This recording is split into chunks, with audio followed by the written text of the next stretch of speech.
Até hoje. E eu continuei o tratamento médico. E quando o meu rosto foi chegando no lugar, a minha boca estava torta, foi chegando. No final do tratamento, quando o médico me deu a alta, né? Ele simplesmente disse para mim: alguma coisa além da medicina te curou. Isso foi um fato que aconteceu comigo em janeiro de 1955. Agradeço a Chico.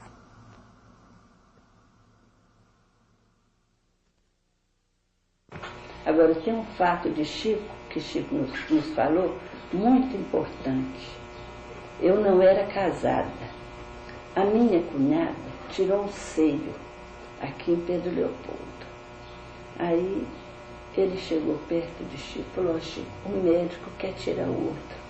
Chico virou e falou assim: ah, Pachequinho, não deixa. Há doenças que não pode ver ferro. Quando acontece encontrar o ferro, ela progride. Leva ela em Belo Horizonte. Eu vou te indicar um médico bom, você a leva em Belo Horizonte. E ela faz umas aplicações. Não vai ser necessário de tirar outro seio. Pacheco morreu e a Esperança está viva até hoje. Talvez se tirasse o seio, ela teria morrido.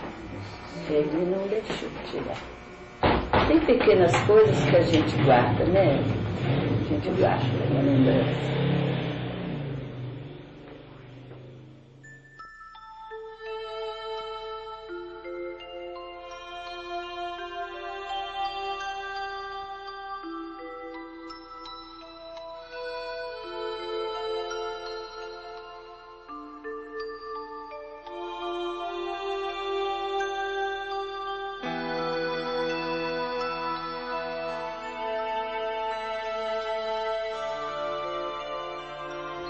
Nesta casa, onde hoje funciona o Centro Espírita Luiz Gonzaga, nasceu o nosso Chico Xavier.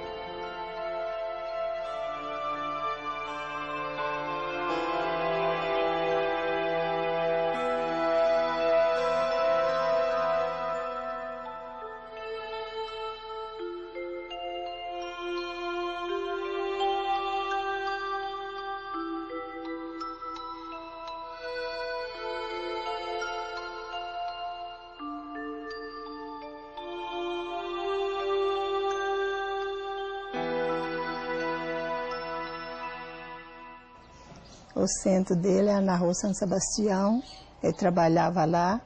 Depois de que ele fez esse centro aqui, ficou residindo os dois, lá e aqui, sabe? E nós não morava aqui, nós morava mesmo aqui no Leopoldo, em outro lugar. E meu marido ingressou, ajudar eles a fazer a peregrinação. O que é que faziam nesta peregrinação há mais ou menos 50 anos passados? Era o pão, era a coberta, era um dinheirinho que o Chico dava no envelope, um docinho que um companheiro dele dava e o saco de pão que todos carregavam. Isto acontecia diariamente ou havia aos sábados, né? Os sábados, sabe? Eles começavam lá perto do centro Bezerra Menezes e fazia a peregrinação. E ia fazendo a pé, sempre uma pessoa de carro, se tivesse uma pessoa que estivesse passando mal, trazia, com chuva, com frio. Socorria pessoas. E vinha, até chegar aqui. E ao final da noite, depois de uma noite de peregrinação, o que o Chico vinha fazer aqui no Meimei? Depois de eu morando aqui, ele já não vinha. Mas antes da senhora morar aqui? Antes, me disseram que ele vinha fotografar o livro dele. Ele psicografava durante a madrugada? A madrugada, altas noites, para ninguém perturbar. Fechava o portãozinho por dentro, sentia a luz e vinha para cá tarde da noite. A senhora conversava muito com o Chico Xavier naquela época? Muito. Eu vinha aqui depois da peregrinação, que ia lá e oferecia, agradecia a Deus por aquelas graças de eles poder fazer a peregrinação com os nossos irmãozinhos. Vinha aqui tomar o café, conversar outras outras palestras sem ser só lá dentro daquilo, né? Tinha muito companheiro junto. Eu queria falar da Roma, né? Ah, é? Quando o Chico vinha aqui em 57, nós ficávamos aqui. Então ele sempre falava comigo e o Chiquinho, meu marido, que aqui parecia a Roma antiga. E realmente parece, né? É muito bonito isso aqui.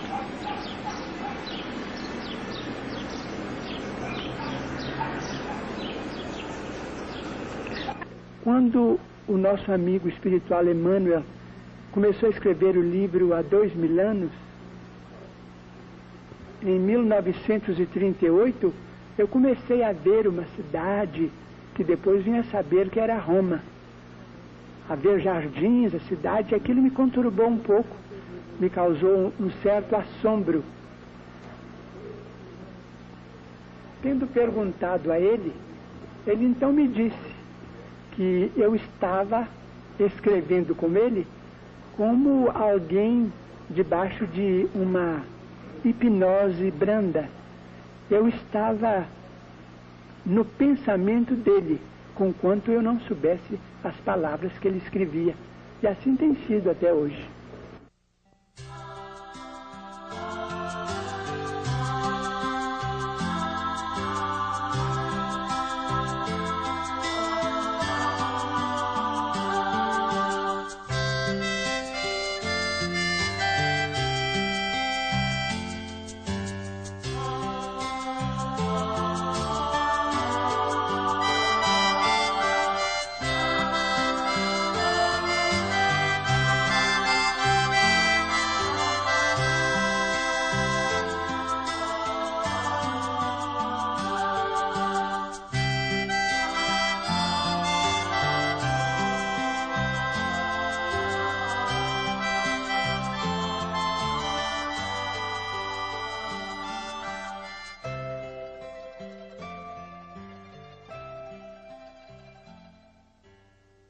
A quem pertencem os direitos autorais dessa dezena de livros psicografados, muitos deles, desde 1932? Todos esses livros estão com os direitos doados às instituições espíritas do Brasil que os editam. Em maior número, com a Federação Espírita Brasileira, sediada na Guanabara, e na Comunhão Espírita Cristã, aqui sediada em Uberaba. Os direitos autorais pertencem a essas instituições e a outras instituições espíritas que os publicaram.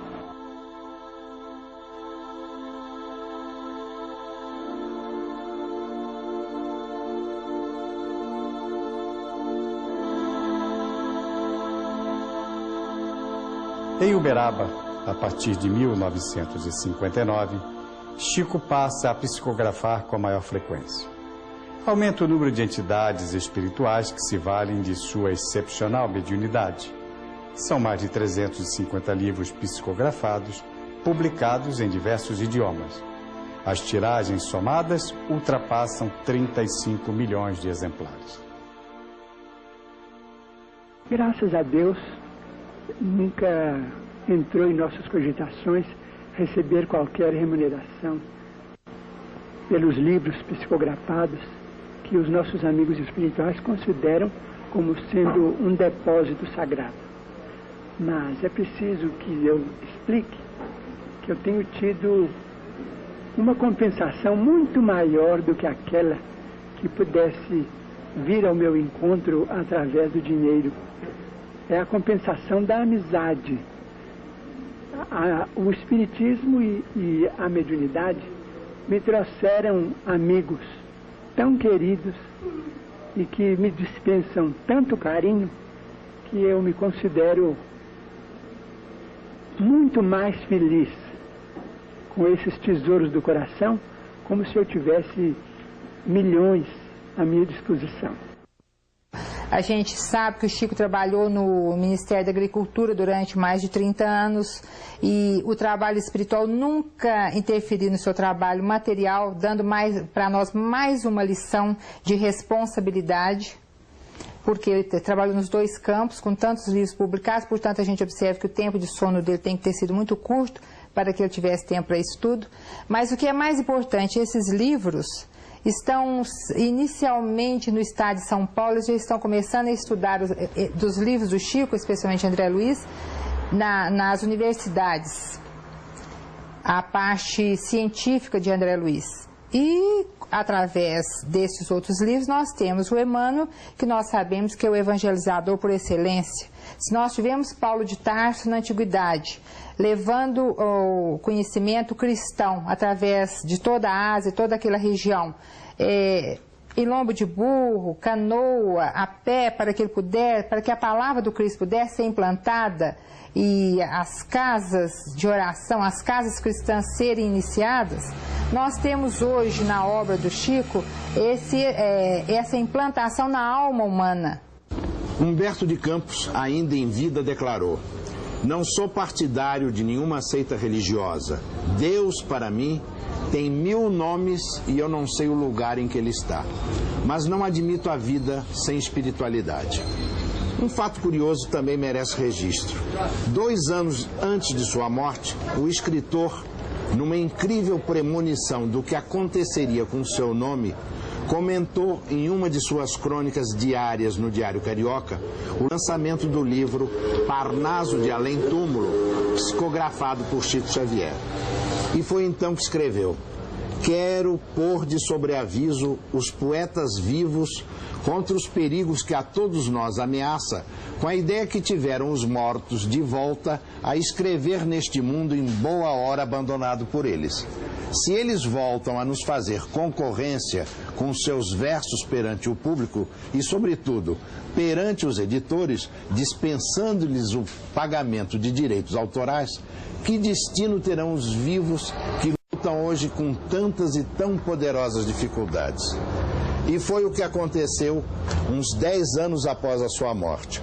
Começaram a aparecer os livros atribuídos ao espírito do meu pai, psicografados por Chico Xavier. A família não teria pensado em nenhuma ação judicial se essas obras fossem impressas em papel de imprensa com o intuito de divulgar a doutrina. Mas elas eram vendidas em brochuras, encadernadas ou até em coleção completa com uma estante de cerejeira. E nós movemos a ação não contra o Chico, que sempre respeitamos pela sua retidão e pobreza, mas contra a Federação Espírita do Rio, que os editava e vendia. Teria sido uma simples reparação de apropriação indébita de um nome. Mas o que aconteceu foi que o advogado escolhido por minha mãe não queria ganhar a causa, mas sim a notoriedade. Entrou com uma ação cível na qual pedia ao juiz que intimasse o espírito de meu pai a vir depor em juízo. O resultado foi aquilo que se viu. Mais alguns anos se passaram e a vida foi nos ensinando uma porção de coisas que só o tempo ensina. Inclusive, aquela constatação que se faz quando o materialismo se dilui diante de coisas mais importantes. Eu tive 2 encontros com Chico e a emoção sentida de tão grande levarei comigo para o lado de lá. Junto dele tive vontade de repetir a deslumbrada exclamação que teve Gorky diante de Tolstói: vejam que homem maravilhoso existe na Terra. 17 anos de idade, quase 50 anos depois, em nome de uma família, veio cumprimentar e abraçar Chico Xavier. Doutor Humberto. Os senhores têm nesse instante o abraço de Humberto de Campos Filho, filho do grande escritor brasileiro.